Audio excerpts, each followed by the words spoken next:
வாழ்க்கையில் உள்ள நாம் இரக்கம் ஈகை பண்பு கொண்டு பரிவுடன் பார்க்கும்போது இன்னொரு நோயாளியின் உடல்ல வந்த உணர்வுகள் தாய் நுகர்ந்து அதன் உணர்வுகள் கொண்டு தாய் உற்று பார்த்தது தாய்க்கு ஊழ்வனை என்ற வித்தாகின்றது. நுகர்ந்தறிந்த உணர்வுகள் இரத்தத்திலே கலந்து கருவில் இருக்கக்கூடிய குழந்தைக்கு அது பட்டு அது பூர்வ புண்ணியமாகின்றது. பின் அவன் வேதனைப்படும் போது அவனை எண்ணி பாசத்தால் எண்ணி எண்ணி எண்ணி இதன் உடலில் நோயாகின்றது.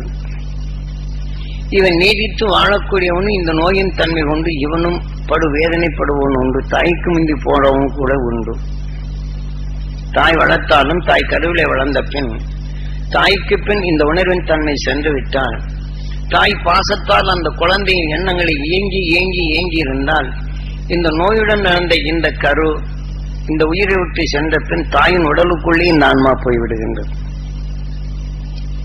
அங்கே போனாலும் தாயின் வேதனை உணர்வுகளைத்தான் மீண்டும் இது வளர்க்கின்றது. அந்த தாயின் வேதனை உணர்வு அடைந்த பின் அது எந்த பாவமும் அறியவில்லை. இருந்தாலும் இந்த விஷயத்தின் தன்மை கொண்டு இது மடிந்த பின் தாய் பாசத்தால் எண்ணுகின்றது. தாயின் நிலையை இது இயங்குகின்றது. இந்த உணர்வின் தன்மை கொண்டு இந்த ஆன்மா வெளிவருகின்றது. தாயின் உடலுக்குள்ளே புகின்றது. இதன் உடல் வளர்ந்த மீண்டும் விஷம், இதில் இருந்தது விஷம்.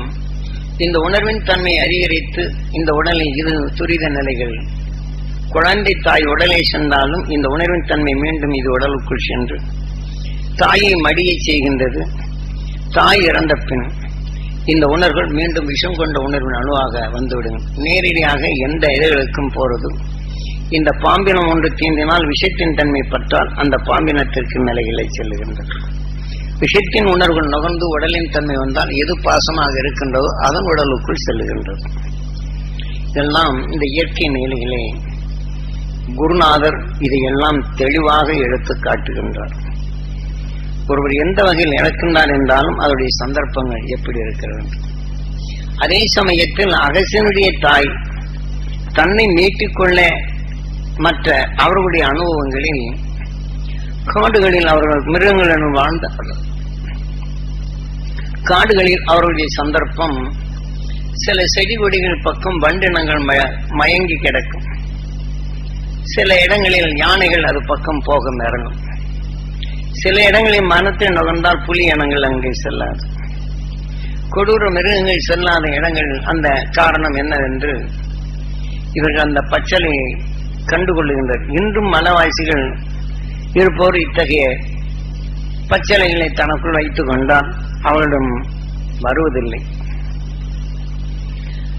ஆனால் அவர்கள் கையில எடுத்து வைத்துக் கொள்வார்கள். பல நிலைகளை தெரிந்து கொள்வார்கள். இன்று உண்டு. ஆனால் அவர்கள் நகர்வாழ் மக்களிடம் அநேகமாக தொடர்பு இருக்காது. நகர்வாழ் மக்களிடம் கலந்தாலும் இந்த இவருடைய உணர்வுகள் அங்கு கலந்து விட்டால் அந்த இயற்கை நிலைகள் நுகரும் தன்மை அங்கு இழந்த சில மலைவாசிகளும் உண்டு. இப்படி நகரங்கள் அதிகமாக செல்லுகின்றது. சில இப்படி மலைவாசிகள் என்ன செய்கிறார் என்றும் அவர் காலங்களில் மனிதன் இவன் இச்சைக்காக அங்கு செல்லப்படும் போது பச்சலை மற்ற விஷ மொழிகள் கொண்டு வரப்படும் போது சில பச்சலைகள் இருக்கப்படும் போது அந்த விழுதுகளை ஒரு நிலத்தில் பதிந்து விட்டால் நமக்கு ஞாபக மறதி ஆகிவிடும். இந்த உணர்வுகளின் தன்மையை மறந்துவிடும். இத்தமாதிரி தீமைகளை கண்டாலும் மனிதன் தான் பழைப்பதற்காக நகரவாசி அவர்களிடம் காசுகளை கொடுத்து இதுக்கு என்ன செய்கிறது என்றால் இது மறதியாகும் அது ஆகும் இவங்கள் உணர்வு கண்ட பின் உண்மையின் இயக்கங்களை கண்டாலும் அவருடைய நிலைகளும் மோசமான நிலைக்கு போய்விடும். பல விஷயம் வைத்து மற்ற உயிரினங்கள் வராதபடி தடுப்பதும் தன்னை பாதுகாத்துக் கொள்ளும் நிலை இருப்பினும் விஷங்கள் தீண்டினாலும் அந்த விஷத்தை உள்புகாதபடி அந்த மருந்துகளை போட்டால்தான் அந்த விஷங்கள் மடிந்துவிடும். அவர்களுக்கு பாதிப்பு இருக்காது. இப்படி அவர்கள் கண்டுணர்ந்தாலும் நகரிலிருந்து சென்றோர் பண ஆசை கொடுக்கப்படும் போது தனக்கு பணம் வருகிறது 2 சாப்பாட்டுக்கு நல்ல துணிமணிகளை கொடுத்தாலே அது செயல்படும். இப்படி பாவம் செய்து ஆசை சேர்க்க நகரில் அதிகமா உண்டு. ஆனால் அவனுடைய உணர்வுகளும் எப்படி இருக்கிறது என்ற நிலையை தெளிவாக்குகின்றன. ஆனால் அன்றைய காலங்களில் இத்தகைய நிலைகளை செய்த அகசியன் என்ற பெண் கூறும் அவருடைய தாய் தந்தையர்கள் பல விஷமிருகளிலிருந்து தப்பிக்க தான் முதலாமாக பூசிய அந்த பச்சளை மனத்தை நுகர்ந்து அந்த தாய் கருவிலே வந்தாலும் இது இவர்கள் காலையில் சூரியனை உற்று பார்த்தே பழக்கம். ஏனென்றால் காலை உதய சூரியனை பகலான பின் தான் இவர்கள் வெளிவருகின்றது. பகலாகும் போது மிருகங்கள் தான் ஒடுங்கி விடுகின்றது. என்றால் அதிக வெளிச்சத்தில் இருந்தால் மற்ற உயிரினங்கள் தன்னை இனம் கொண்டு துரிதமாக தாக்கிவிடும் என்று அஞ்சியே வாழுகின்றது. இந்த நகரில் வாழும் பசுவனங்களே, நீங்கள் மலைப்பகுதியில் மேய்ச்சலுக்கு விட்டால் அது மேயும் போது இந்த பசு எதையெல்லாம் கண்டு கண்டு பயந்தே அந்த உணர்வை சுவாசிக்கும். ஆனால் அது கண்டு ஈன்ற பின் இந்த காட்டு விலங்குகள் எப்படி இதாகின்றதோ அதே மாதிரி இந்த கன்று வந்தவொன்னு புதருக்குள் ஒழிஞ்சுக்கிடும். ஒழிந்துகிட்ட பின் பால் கறக்கும் நேரம்தான் அதை சுற்றி இந்த வெகு தூரம் செல்லாதபடி கன்று ஈன்ற மாடு அதை சுற்றி சுற்றி வருகின்றது. அந்த பசி எடுக்கும் போது மேனு அது சத்தம் போடுறதுல காட்டுக்குள்ளுக அவனுடைய நேரம் கண்டு இந்த தாய் அதுக்கு பாலை கொடுத்து போட்டு மறுபடியும் போகும். ஏனென்றால் இதெல்லாம் குருநாதன் நேரடியாக இப்ப பட்டி மாடுகளுக்காண்டி பேக்க விட்டுருவாங்க. அது மேயக்கூடிய அந்த மாடுகள் மற்ற மிருகங்களிலிருந்து அந்த உணர்வின் தன்மையை தப்பிக்கிறதுக்காண்டி அதை எடுத்துக்கொண்ட உணர்வுகள் தாய் கருவிலே விளைந்தது. இது எதை எண்ணியதோ அதே போல இந்த குட்டிகள் குட்டி இந்த பெண் புதர்கள் இட்டு வெளியே வர மாட்டேங்க. கொஞ்ச நேரம் நடந்த உடனே ஓடி போய் ஒளிஞ்சுக்கிறது. ஏன்னா அந்த தாய் கருவில விளைந்த அந்த பூர்வ பொங்கி இந்த உணர்வுகள் எப்படி வருகின்றது என்றும் இதே போல ஒவ்வொரு உயிரினங்களும் தாய் எதை எண்ணி அந்த உணர்வு கருவில வருகின்றதோ அதுக்கு தகுந்த மாதிரிதான் அந்தந்த இனங்களுக்கு தாய் கருவிலேயே ஞானம் தருகின்றது. அதுக்கு யார் சொல்லிக் கொடுத்தது? இப்ப வீட்டில் வாழும் நிலைகளை எடுத்துக்கொண்டா நம்ம வீட்டுக்குள்ள தையா தக்கான் குதிச்சு விளையாடுகின்றது. நாயும் மற்றதை பற்றி பார்க்கின்றதா என்றால் இல்லை. நாய்கிட்டையும் போய் அது பாட்டு விளையாடுவோம். உருவனுச்சு அப்படின்னு பயந்துட்டோள். ஆனால் காற்றில் விளைந்த பசுமாடு எப்படி இருக்கின்றது? இதெல்லாம் நேரடி அனுபவத்துல கொண்டு கொடுத்தான். நாம் போகும்போதே பச்சளையுடைய இயக்கங்கள் என்ன, அதன் அருகிலே செல்லப்படும் போது அது என்னென்ன செய்கின்றது என்ற நிறையும் இருக்கணும். அதே பச்சளை உணவாக உட்கொண்ட சில உயிரினங்களும் உண்டு. அந்த விஷத்தை தாண்ட பின் அந்த உணர்வின் அணுக்கள் விளைந்த பின் அதுவே உணவாக உட்கொள்ளுகின்றது.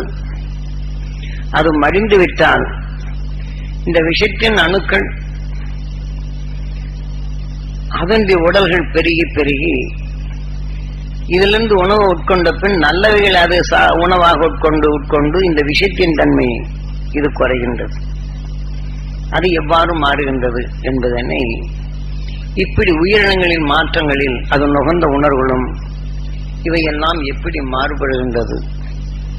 இப்படியெல்லாம் நீ வந்துதான் நீ மனிதனானாய் என்ற நிலையும் காட்டுகின்ற அகசியன் அவன் சிறு குழந்தை நிலைகளில் பெற்ற பின் தாய் எதை சூரியனை உற்று பார்த்ததோ காலையில் நமக்கு கடவுள் நம்மை காக்க வந்தான் என்ற எண்ணத்துடன் அவர்கள் எண்ணி உணர்வுகள் இந்த குழந்தையும் அந்த ஒன்றும் தெரியலைங்கிற போது சூரியனை உற்று பார்க்கின்றது.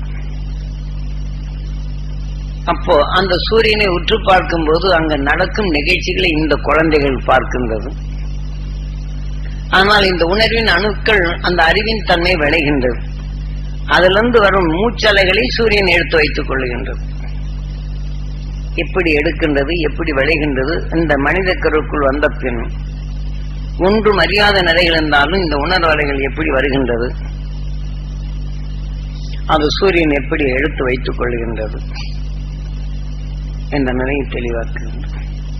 இதை அக்காலத்தில் அவனுடன் வாழ்ந்த மக்களும் அவன் செய்கையை பார்க்கப்படும் போது உற்று பார்க்கின்றனர். அது உற்று பார்க்கப்படும் போது இந்த உணர்வும் அக்கால மக்களுக்கும் தெரிய வருகின்றது. இவன் வளர்ச்சி பெற்று உண்மையின் தன்மை வளர்ந்த பின் அவன் அருகிலே வரப்படும் போது இந்த உணர்வின் ஞானத்தை அறியும் தாய் இந்த பச்சளையில் நிறைய பறித்தது, இந்த விஷத்தின் தன்மை மெலிந்தது, இந்த கருவில் விளைந்தது. அதன் வெளிப்படி இவன் பிறந்த பின் அவன் சூழ்ந்துள்ளோர் உற்று பார்க்கப்படும் போது இவனில் விளைந்தது நுகருகின்றன. அதன் அறிவாக அவர்களும் விளைகின்றனர். இவனைப் போல அந்த உணர்வின் நுகர்ந்து இந்த தாவர இனங்கள் எப்படி என்று அறியும் பருவம் அந்த காற்று அந்த பகுதியில் உள்ள மனிதர்களுக்கு அது தோற்றுவிக்கின்றது. இப்படி அவனுக்குள் விளைவித்த உணர்வுகள் இன்றும் சூரியனால் கவரப்பட்டு இந்த நிலைகள் உள்ளது என்பதை தான் தெளிவாக்கி எனக்குள் அது பதிவாக்கி இந்த உணர்வை நுகரும்படி செய்கின்றான். அந்த உணர்வின் தன்மை நுகரப்படும் போது காற்றிலே அந்த உணர்வின் தன்மைகள் அறிய முடிகின்றது. ஏனென்றால் குரு பெற்றவர் அதன் உணர்வின் தன்மை தொடர் வரிசையில் வரப்படும் போது இப்ப சொல்றார், நான் கேட்கின்றேன். அடுத்த நிலைக்கு போகும்போது இதை விட்டு விடுகின்றேன். ஒவ்வொன்றா காட்டும் போது ஆகா என்று தெரிகின்றது. அடுத்த நிலைக்கு போகும்போது இதை விட்டு போட்டு அடுத்தது திடீர்னு கொஞ்ச நேரம் கழிச்சு இது எப்படான்னு கேட்டா தெரியறதில்லை. இப்ப உங்ககிட்ட நான் சொல்லிட்டே வந்தாலும் கேட்டு நல்லா இருக்கும். அப்படி கேட்டா என்ன சொல்வீங்க? சாமி சொன்னதை தான் சொல்றாருன்னு சொல்ல தெரியும், ஆனா என்ன சொன்னான்னு கேட்டா சொல்ல தெரியாது. இந்த நிறைய மாறுது. இதை போல தெளிவாக்குவதற்கு என்னை காட்டுப்பகுதியில் அழைத்து சென்றார். இயற்கையின் உணர்வுகள் அதிகரிக்கும் போது அது உணர்வின் நினைவாக நீ எப்படி இயங்குகின்றாய்? முன்னாடி தெரிந்து கொண்டது உயர்ந்தது, பின்னாடி தெரிந்து கொண்டது அவருடைய அழகையும் மற்றதையும் காட்டி அது உணர்வை ரசிக்க செம்பு இது மேலே செல்லுகின்றது. ஆழப்பறிந்த உணர்வை மறந்து விடுகின்றாய். ஆனால் இது நீ உற்று பார்த்தது உனக்குள் பறிவுண்டு. மீண்டும் அதை திரும்ப எண்ணி வரவில்லை என்றால் திரும்ப எண்ணினால் அந்த உணர்வுகள் உனக்கு எப்படி அதை அறியக்கூடிய பருவம் வருகின்றது. அது உனக்குள் பதிந்த நிலைகள் இந்த காற்றில் உண்டு என்பதனை தெளிவாக அங்க எடுத்து கூறுகின்றார். அப்போ அவன் வாழ்ந்த காலங்கள் இப்படி இருக்கப்படும் போது அவன் வளர்ச்சி இயற்கை உண்மையை நஞ்சினை வென்றிடும் பருவம் பெறுகிறான். அந்த சூரியனை உற்று பார்த்தாலும் அந்த சூரியன் நடக்கும் நிகழ்ச்சிகள் இன்று நாம் கரண்டாக உற்பத்தி ஆகுவதும் இந்த உணர்வுகள் தொடர்ந்து இதாகுவதும் இந்த நட்சத்திரங்களின் எதிர் மோதல் தான். இதே போல ஒன்றுடன் ஒன்று எதிர் மோதல் ஆகப்படும் போது இன்று வடதுருவம் தென்துருவம் இயற்கையில் காந்தங்கள் இருவிதமாக இருக்கும். தென் துருவத்தின் வரை எடுத்தால் வட துருவத்தின் நிலை எடுத்து இது கண்ட அந்த காந்தம் பாய்ச்சப்பட்டு இது நகர்ந்து ஓடும். ஆக அதே சமயத்தில் வட துருவத்தில் வந்ததை தனக்குள் எடுத்தால் ஒன்றை தனக்குள் இழுக்கும் சக்தி வரும். தென் துருவத்தில் எடுத்துக்கொண்ட அந்த உணர்வினை இது வித்தியாசமான நிலைகளில் வரும். ஒன்று இழுத்து உள்ளுக்கே தள்ளுகின்றது. அந்த உணர்வின் காந்தப்புலம் என்று இந்த ஊசி வச்சு இந்த ஊசி தான் நகர்ந்து போய் இழுக்காது. ஆனா வட துருவத்தில் வரக்கூடிய காந்தப்புலம் எடுத்தான் அது தனக்குள் இழுத்து தன்னுடன் எப்படி ஒட்டி கொள்ளுகின்றது. எப்படி இந்த காந்தப்புலம் அறிவையும் சில நிலைகளை எடுத்து காட்டுகின்றார். ஏனென்றால் இயற்கையின் விதிகள் எப்படி இயங்குகின்றது, இவையெல்லாம் மனிதன் பல கோடி சரீரங்களை தப்பித்து கொண்ட இந்த உணர்வுகள் மனிதனாக உருவாக்கிய பின் தான் இதை அறிய முடிகின்றது என்பதனை தெளிவாக்கி நட்சத்திரங்கள் எவ்வாறு பிற மண்டலங்கள் இருப்பதை கவர்கின்றது. ஏனென்றால் நட்சத்திரங்கள் இப்ப நாம் எப்படி நூலாம்படை பூச்சி தனக்குள் உணவு உருவாகவே அந்த மலத்தை கூடாக கட்டுகின்றதோ இதே போல இது சுழற்சியின் தன்மையில் இது வெளியிடும் அமிலங்கள் உருவாகி வரும்போது ஒரு கோட்டை போல போடுகின்றது. அது தனக்குள் பட்ட பின் மற்றதை தனக்குள் எடுத்தவுடனே அது சிறுக சிறுக தோள்களாக மாறிவிடுகின்றது. இதுதான் பால்வெளி மண்டலங்களாக அது உருவருகின்றது. அவை 27 நட்சத்திரங்களும் எப்படி பலவித நிலைகள் அதன் நுகர்ந்த உணர்வு வரும்போது முதல் இதற்கு மேல இருக்கக்கூடிய நட்சத்திரம் நுகர்ந்த பின் இதிலிருந்து வரக்கூடிய அடுத்த இருக்கக்கூடிய நட்சத்திரங்கள் கடிவாக எடுக்கின்றது. இதன் உணர்வு எதிர்கொள்ளப்பட்ட பின் இதனுடைய மாற்றங்கள் வேறு விதமாக இருக்கின்றன. இது துகளின் தன்மை இதை எடுத்துக்கொண்ட பின் இன்னொன்றுடன் இது கலந்திருந்தால் அதன் இணையாக சேருகின்றது. இது கலக்காத நிலை என்றால் இது ஒத்துக்கொள்ளாத நிலை எதிர்நிலை கொண்டு எப்படி ஓடுகின்றது? இந்த 27 நட்சத்திரங்கள் செயலாக்கங்கள் தான் நமது பிரபஞ்சத்தில் அது ஈர்க்கும் எதிர்நிலை மற்ற நிலைகள் எல்லாம் இதுக்குள்ள அடங்குகின்றது. ஆகவே இது 27 நட்சத்திரங்களும் தென் துருவ பகுதிக்கும் வருகின்றது, வட துருவ பகுதிக்கும் வருகின்றது. இது குளோப் மாதிரி சுத்தின உடனே அதனுடைய சுழற்சிகள் வரப்படும் போது எல்லாமே இந்த கோளை போல சுழன்று அது வரப்படும் போது இதன் வழி பரப்பும்போது அதனுடைய உமிழ்த்தல் வரப்போகும்போது இங்கே இழுத்த பின் அதன் நிலை, இதை கலந்து இங்கே இழுத்த பின் இதன் நிலை, இப்படி எதிர்மறைகள் எப்படி பூமிக்குள் உருவாகின்றது.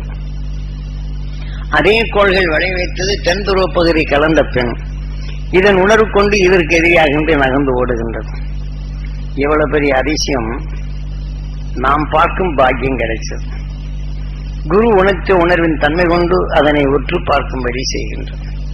அதன் உற்று பார்க்கிறதுக்கு எங்கிருந்து சக்தி கிடைந்தது? இது அகசின் தன் உடலே இளம் பருவத்தில் பறந்த பின் அவன் உற்று நோக்கும் உணர்வுகளும் அதன் வழிகள் பரகுவதையும் அது எப்படி இந்த நிலைகள் உருவாகின்றது.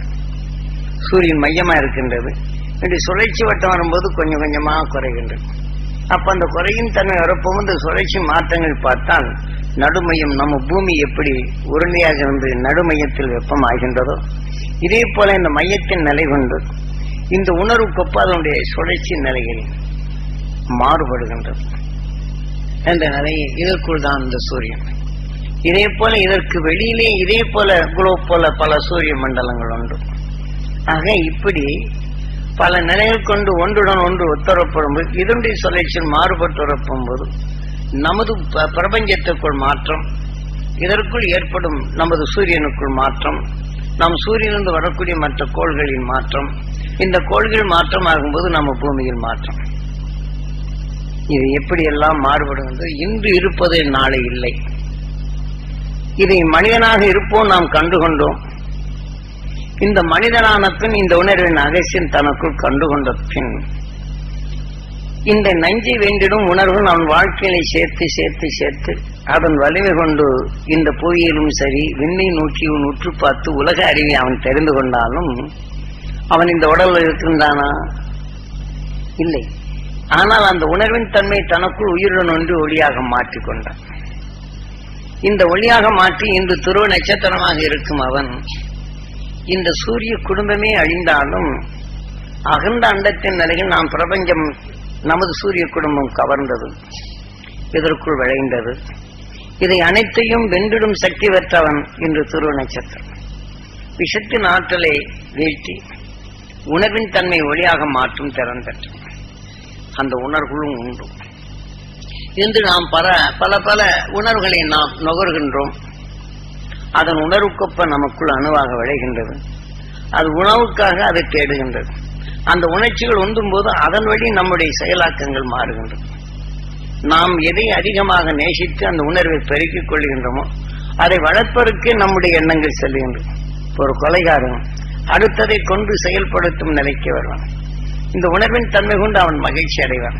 கொலைகின்ற உணர்வுகள் இவனுக்குள் வந்துதான் சேருகின்றது. ஆனால் இந்த உணர்வுகள் அதிகமானத்தான் இது இவனுடைய உடல்ல இதான் மூசிக, அதாவது மூசிகவாக நாம் வாழ்க்கை நடக்கின்றது. கணங்களுக்கு அதிபதியாகும் போது இந்த உணர்வுகள் அதிபதியான அவன் வீழ்ச்சி அடைகின்றான். ஆக எதை கொண்டு இவன் குவித்தானோ இதே போல அவன் வாழ்க்கை எப்படி செல்லுகின்றது. இதே போல நந்தீஸ்வரன் தான் சுவாசித்த உணர்வு முதல்ல சுவாசித்த உணர்வு இயக்கமாக வருகின்றது.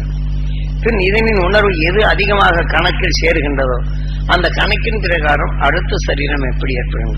சாதாரண மக்களும் புரிந்து கொள்வதற்காக உருவத்தை அமைத்து அருவ உணர்வை நுகர்ந்து அந்த உணர்வின் இயக்கமாக வாழ்ந்து உண்மை உணர்ந்து பகமை உணர்வை அகற்றி உன் வாழ்க்கையில் நீ எப்படி வாழ வேண்டும் என்ற தத்துவத்தை தெளிவாக கொடுக்கின்றான். ஆகவே இதன் வழிப்படி இன்று அகசியன் துரோனானான். ஆனால் அதே சமயத்தில் கருவில் இருக்கப்படும் போது ஒரு தாய் ஆக பாசத்தால் அன்பால் பரிவால் பண்பால் அதை நுகர்ந்து அந்த குழந்தைக்கு இப்படி ஆய்விட்டதே என்று எண்ணுகின்றது. ஏனென்றால் கருவுற்றிருக்கும் இந்த சமயத்தில் குழந்தைகள் பாசம் அதிகமாகும். அந்த தாய்மார்களுக்கு அவனுடைய மூச்சின் சுவாசமே வித்தியாசமா இருக்கும். கர்ப்பம் ஆயிட்டாலே அப்ப அந்த பாசம் என்ற உணர்வுகள் இங்கே தோன்றும். அப்ப நோயுற்ற அந்த உணர்வின் தன்மை நுகர்ந்த பின் அந்த கண் பார்த்த பின் ஊழ்வினை என்ற வித்தாகப்படுகிறது. ஆனால் அந்த கருவிலே விளையப்படும் போது அதை சிறுக சிறுக சேர்ந்து இது நோயாக மாறுகின்றது. நோயாக மாறிய பின் இந்த தாய்க்கும் அந்த வினை ஆகின்றது. அந்த குழந்தை நாம் பார்க்க செல்வோருக்கும் இதுல விளைந்தது அங்கே வருகின்றது. அகேசன் தாயின் கருவிலே விளைந்த பின் அவன் பார்த்த உணர்வு கண்ட பின் அந்த உணர்வு விளைந்து அக்காலத்து மக்கள் அதன் வழியில் சென்றவர் தான் இந்த சப்தரிஷி மண்டலத்தில் அதிகமாக இருப்பார். அதன் பின் சென்றது இந்த அரசுகளான பிற்பாடு 1-2 போனது இது ரொம்ப அபூர்வமாக இருக்கலாம். ஆனால் அதே சமயத்தில் குருநாதர் காட்டிய பின் காந்திஜி போன்று ராமகிருஷ்ண பரமஹம்சரோ இவர்கள் எல்லாம் இந்த உணர்வின் பற்று கொண்ட பின் அவரிடத்தில் ஏதோ கிடைக்க வேண்டும் என்றுதான் எல்லாரும் சென்றார்களே தவிர அவர்கள் உண்மையின் உணர்வுகளை மகான் அவர்கிட்ட வந்து எனக்கு இந்த வாழ்க்கைக்கு உதவும் என்றுதான் இன்றைக்கு வரையிலும் மகான்களை போய் சந்திப்பதெல்லாம் அத்தியதான் பார்க்கிறோம். போனோம்னு இந்த பொழப்புக்கு ஏதாவது கிடைக்கும் என்று. ஆனால் அந்த பொழப்பு கிடைக்க வேண்டும் என்றால் ஞானம் என்ற இல்லை என்றால் வந்த பணத்தை நாம் சீராக்க முடியாது. ஆக பணமே வந்தால்தான் ஞானம் இல்லைங்கிற போது ஆசை இப்படி ஆச்சு, இதை பெறணும் அதை பெறணும் ஒன்று வந்தாலும் கூட அந்த ஆசை வருவதில்லை. அதை பெற்றா பரவாயில்ல நம்பம் இதில் நல்லா வந்தது இதை வச்சு இன்னொன்று பெருக்கலாம்னு சொல்லி அதில் நஷ்டமாச்சுன்னு அந்த வேதனை. அந்த வேதனை என்று வந்த பின் முதல்ல வருவதையும் போச்சு, இது வளர்றதும் போச்சு. இது ரெண்டுக்கும் சேர்த்து வேதனை என்ற உணர்வின் அணுக்களை வளைத்து நோயாகவும் உருவாக்கத்தான் தயாராகும். அந்த நோயான பின் நான் இப்படி எல்லாம் செய்தனே இப்படி எல்லாம் வந்தனே என்று சொல்வார். கொஞ்சம் தாராளமா கையில காசு இருந்தா தாராளமாய் செய்கிறோம். ஆக உதவி கேட்கும் போது உதவி செய்துறோம். ஆனால் அவங்க சொல்ற வேதனை எல்லாம் நுகர்றோம். இதை தொடக்க தெரிகிறது. ஆக நான் எல்லாம் செய்தேன் எல்லாம் செய்த ஆண்டவன் இப்படி எல்லாம் செய்கிறான் என்று நினை. இப்ப ஆலயங்களுக்கு செல்லப்படும் போது நீங்க பலருக்கு தர்மம் விட்டால் அதை கண்டு தெய்வம் உங்களுக்கு மெச்சம் என்று எல்லா மதங்களும் தான் கூறுகின்றது. ஆனால் அந்த தர்மத்தை செய்யும் போது என்ன செய்கின்றோம்? அவன் பாவத்தின் எல்லையிலே இருக்கின்றான். பல தொல்லைகள் எடுத்து இது ஒண்ணு கிடைச்ச என்ற நிலைகளைத்தான் கிடைச்ச உடனே என்று அந்த ஆசையில் பார்க்கின்றான். அவனுடைய உணர்வுகள் பார்த்த பின் அவன் ஏங்கி பெறும் உணர்வில் நாமும் பரவிக்கொள்ளும். நல்லதுதான் செய்தோம். இந்த நிலை வந்துடும். ஆண்டவன் என்னை சோதிக்கிறான் என்ற நிலைகளைத்தான் நாம் இருக்கின்றோமே தவிர யார் சோதிக்க நம்மை ஆழ்வன் யாரு? நமது உயிர் தான். நாம் ஈகை பண்புடன் எடுத்தோம் அந்த உணர்வின் தன்மை நமக்குள் வந்துவிடும். இப்ப நாம் பலாரத்தை சுட்டோம், மூடி வைக்கலைன்னா என்ன ஆகும்? மண் விழுந்து. நான் நல்லாதானே சுட்டேன் நறுபுறம் இருக்குது, நல்லாதானே சுட்டேன் நறுபுறம் இருக்குன்னா மூடி வைக்கவில்லை என்றால் தூசிகள் விழுந்துவிடும். இதே போல நமக்குள் பாதுகாப்பு நிலை இல்லை என்றால் நம் ஆன்மாவில் இந்த உணர்வு உள் சென்று நமக்குள் கடும் விளைவுகளை உண்டாக்கும். அந்த ஆன்மாவை நாம் அடிக்கடி தூய்மைப்படுத்திக் கொண்டே இருக்க வேண்டும். அப்படி தூய்மைப்படுத்த வேண்டும் என்றால் நாம் என்ன செய்யணுங்கிற வகையில சற்று சிந்திக்க வேண்டும். ஆகவே ஒரு குழந்தையின் தன்மை தாய் கருவிலே விளைந்தது அவனுக்கு நோயாகும் போது அவனை சுற்றுப்புற சூழ்நிலை உள்ளவர்கள் அவனை உற்று நோக்கும் போது இவனில் விளைந்த நோய் கொஞ்சம் கொஞ்சமா பங்கு போட்டுரும். நுகர்ந்தோர் உடல் எல்லாம் வரும், அப்ப கொஞ்சம் கொஞ்சமா விளையும். இப்ப பார்க்கலாம், சர்க்கரை சத்து தாய் வழியில வந்தது, தந்தை வழியில வந்தது.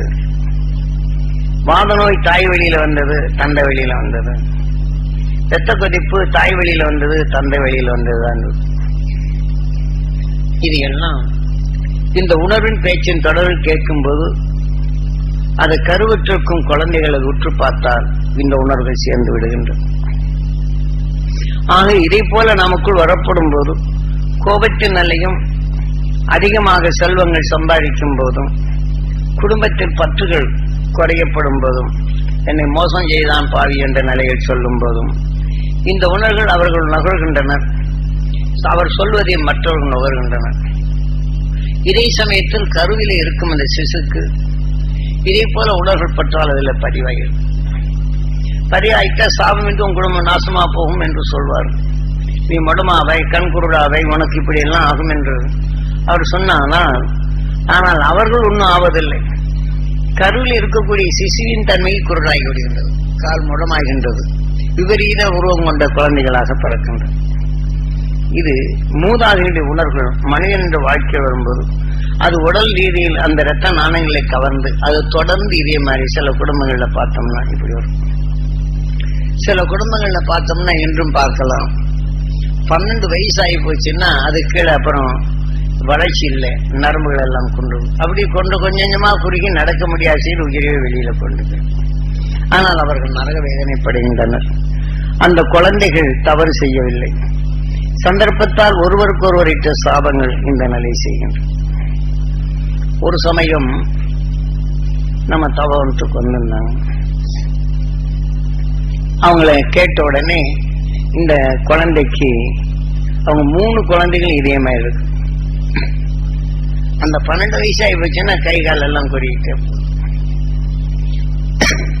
அப்ப அவங்க கிட்ட கேட்டேன், ஏதாவது உங்க வீட்டுல யாராவது சாபம் இருக்காங்களா? இல்லவே இல்லைன்ட்டாங்க. இல்லவே இல்லைன்ட்டாங்க. அப்புறம் அவங்க நல்லா தெரிஞ்சு பாருங்க அப்படின்னு. இப்போ இவங்களுக்குள்ளுக்க ஒருத்தருக்கு ஒருத்தர் இவங்க இதான உடனே அண்ணன் தம்பிக்குள்ளுக்க வெறுப்பான உடனே அந்த குழந்தைய தூக்கிட்டு போய் அவங்க என்ன செய்யிருக்காங்க, குழியை தோண்டி அதை இம்சித்து அது புதைச்சி வச்சிருக்கிறாங்க. அது கொஞ்சம் கொஞ்சமா அது எந்த வயசுல அது வேதனை உயிரோடு கொண்டு புதைச்சிருக்கிறாங்க. அது கொஞ்சம் கொஞ்சமா குறுகி அது மடிஞ்சிருக்கு. அட பாகிலா, எனக்கு வந்த கெடி உங்க குழந்தைக்கு உங்க குடும்பத்துக்கே சார்ந்தான்னு சொன்னது. அதன் வழி அந்த வம்சத்தில் பிறந்த பெண் தாய் வகையில பூராமே 2-3 அங்கிருந்து பொண்ணு சம்பந்தப்பட்ட குடும்பங்கள்ல பூராங்க. இப்ப இவங்க வந்த பெண் இவங்க அதுகளை அறிய அது பண்ண விவரத்தை சொன்னேன். இந்த மாதிரியில இருக்கும் அப்படின்னு சொன்ன ஒரு படு நல்லையா அவங்க பெரியவங்க சொல்லி இருக்கிறாங்க. ஆனால் இந்த மாதிரி வரப்போகும்போது உங்க வம்ச வழிகளில் இந்த மாதிரி இருக்கும் அப்படின்னு சொன்னப்ப அதை எப்படி சாபமிட்டு போனதோ இந்த உணர்வுகள் தொடர்ந்து அவங்களுடைய சார்புடைய தாய் வழியில பூராமே வந்துகிட்டு இருக்கும். யார் குற்றம் செய்த அந்த குழந்தை செய்யலையே, இதை போன்ற நிலைகள் அங்கு உருவாகி இப்படி எல்லாம் மனிதனான பெண் தனது தாய்க்கருவில் இப்படி உட்காரப்படும் போது அந்த சாப அலைகள் அந்த குழந்தையின் தாய் தந்தையர்களும் இன்னைக்கு இன்னொருத்தர் சம்பந்தப்படுத்துறாங்க. ஆக திருமணம் செய்யும் போது ஒற்றுக்குடியா பார்க்க எங்க வந்து சம்மந்தப்படுத்துறாங்க. தாய் வழியில வந்தால் இந்த நிலை, தந்த வழியில வந்தாலே இந்த குழந்தைகள் வரப்படும் போது சார்புடைய மக்கள் மற்றவர்களும் இது நுகர்கின்றார்கள். அதன் வழி வரப்படும் போது அனைவருக்குமே இந்த உடல் இருந்து வெளிப்படும் உணர்வை சூரியனுடைய காந்தப்புலன் கவர்ந்து அலைகளாக மாற்றுகின்றது. இப்படியும் பல நிலைகள் வருகின்றது. இதை போன்ற நிலைகள் எல்லாம் இது குருநாதர் சொன்ன அதை ஒவ்வொன்றும் பரிசித்து பார்த்து ஒரு உடலிருந்து வரக்கூடிய தீவினைகள் எப்படி வருகின்றது, நீ இன்று இதை போக்குகின்றாய் என்று வைத்துக் கொள்ளும் அன்று மகிழ்ச்சி ஆகும். மீண்டும் அந்த உணர்வுகள் நல்லதாகிவிட்டால் நல்லதாகும் போது சந்தோஷமா இருப்பார்கள். மீண்டும் இந்த உணர்வை நீ சொல்லும் வழியில் அவர்கள் பின்பற்ற மாட்டார்கள். மீண்டும் அவருடைய வழிகளிலே தவறு செய்ய தொடங்குவார்கள். அந்த தவறின் தன்மை வந்தால் அன்னைக்கு நல்லா ஆச்சு, இன்னைக்கு நம்மளை ஆகலையே அப்படின்னு இதை திரும்ப எடுக்கவே மாட்டார்கள். ஆக உடனடியாக வேண்டும். ஒரு தரம் நல்லதானால் அதை பக்குவப்படுத்தி அவர் எடுத்துக்கொண்டால் அந்த உணர்வை அவர் மாற்றி அமைத்துக் கொள்ள உதவும். இதை போல நாம் ஒரு சிலருக்கு குரு அருளால் இவங்களுக்கு நலமாக வேண்டும் என்று சில இதுகளை பதிவு செய்கின்றோம்.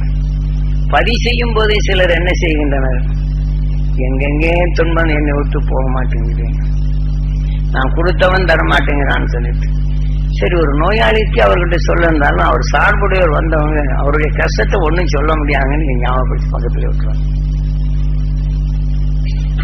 இவங்களை கேட்க விடாதபடி இந்த இடைமறித்து இப்படி ஒருத்தர் கூப்பிட்டு வந்தாலும் கூட அவர்கள் இடைமறித்து இப்படி சொல்லக்கூடிய உணர்வுகள் தான் வருது. இதை இந்த வாக்கினை அதை பதிவு செய்து நினைவு கொண்டு நம்ம மீட்ட வைக்கலாம்னு எண்ணினாலும் முடியல. நான் இதெல்லாம் அறிந்துகிறதுக்கு எத்தனை சிரமப்பட்டேன், எத்தனை அவசரப்பட்ட நேரத்துல சோறு இல்லைங்க.